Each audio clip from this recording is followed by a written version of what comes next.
I would now like to call on the guest speaker today, Sinn Féin MEP for Ireland East, Louth County Councillor Tomás Sharkey.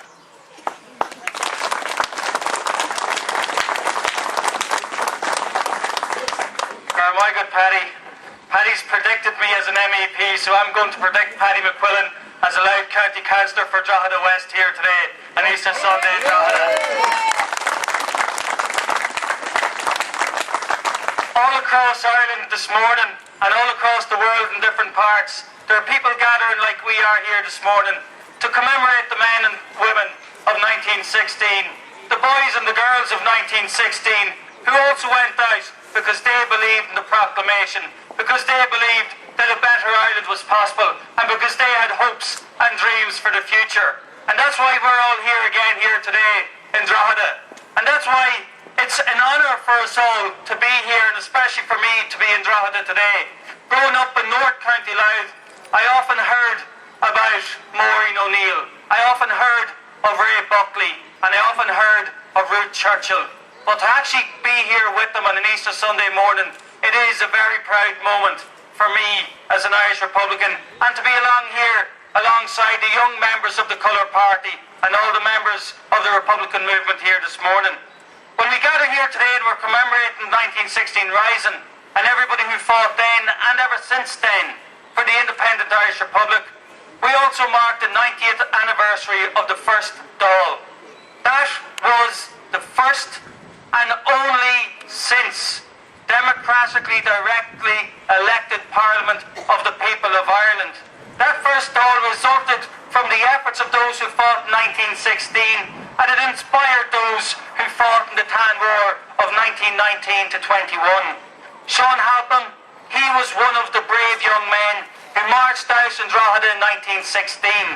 He's a successful candidate in the elections to Drogheda Drogheda Corporation, and he's taken from his home in Georgia Street.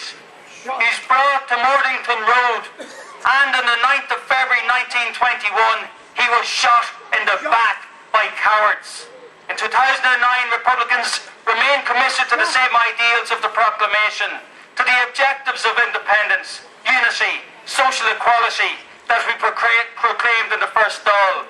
That, we believe, we know, was the first general election where Irish women had the vote, and it's no accident that that was a landslide victory for Sinn Féin. This year also marks the 100th anniversary of the founding of Na Fianna Éireann by Constance Markievicz and by Bulmer Hobson. Fianna Éireann became that nationwide organisation. Thousands of members joined up throughout the 32 counties. They played a role in the historic events, the gun running in Hope and Kilcool. They were involved in the 1916 Rising, in the Tan War. In subsequent phases of struggle, Fianna members paid the ultimate sacrifice in the cause for Irish freedom. Their cry was, Glinne in our grihe, Neart in our ngeg, agus Bart the rear arm riher. Purity in our hearts, strength in our limbs, and true to our words. As Irish Republicans, we're proud of that call, and we carry that catch cry of Na Fianna Éireann with us today. That struggle for the united and independent Ireland has passed through many phases ever since 1916. In 2009, we as a Sinn Féin party continued pursuing the strategy to achieve the Irish unity, to achieve the establishment of a republic that we all yearn for, a republic based on equality and social justice. We as Republicans created the opportunities by being strategic, by being focused, and also by being disciplined. That same focus is now required for this phase of parliamentary engagement, because all down the years we've seen different phases. We've seen the mass mobilisations, the popular resistance, the military campaigns, setbacks, advances, tragedies and victories. We've seen internment and its censorship, and we faced death squads armed and directed by the British state.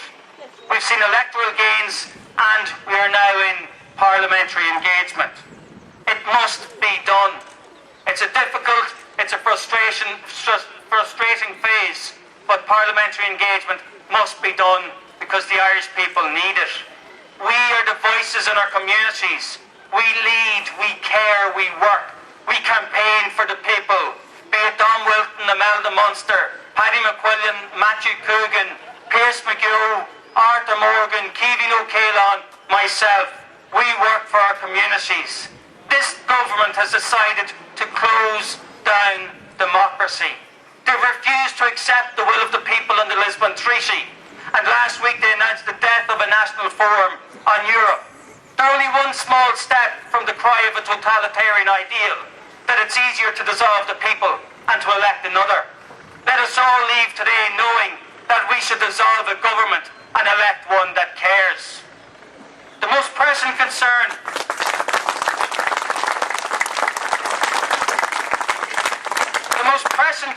for Irish people today is the economic conditions that our people are being faced with. There are 15,061 people unemployed in Louth today. That's nearly double of what it was this day 12 months ago. 7,500 of those are in the Drogheda area. Drogheda has half of all the unemployed people in County Louth. So what we're saying is that right-wing economics has failed the Irish people. What we're saying is that we cannot let the people go through another bust like the one we are facing. This government is persisting in a strategy that is exclusively focused on cutbacks, when what we need them to do is to retain the jobs that we have and to create new jobs for our young people going into the future. The elderly are sick and they're left with no care, so that the bankers and regulars of tents can go free. Children go to run-down schools so that developers can go free. It was said of the old Pinochet regime that people were in prison so that prices could be free. In Ireland today, people are suffering so that capitalists can be fat, and that is wrong.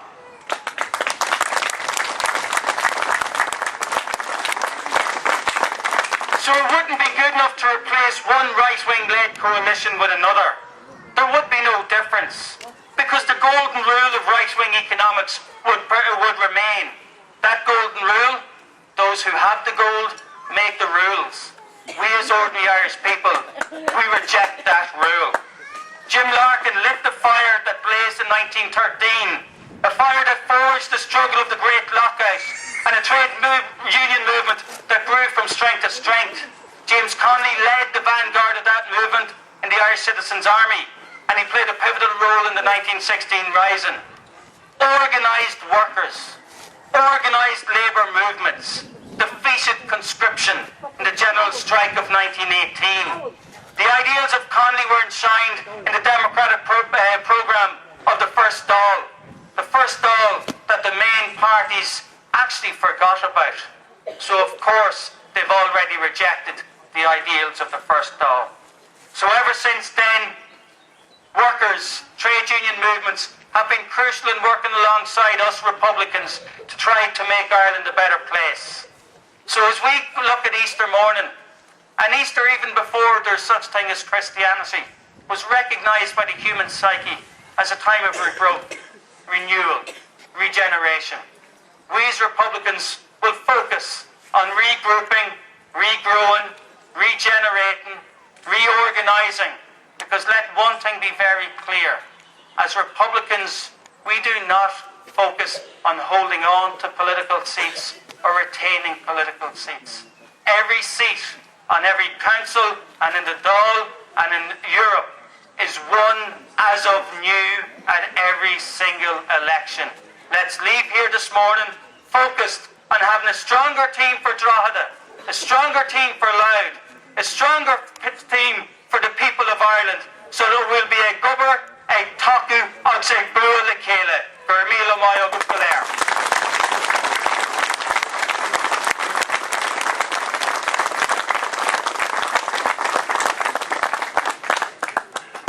Thank you very much, Tomás.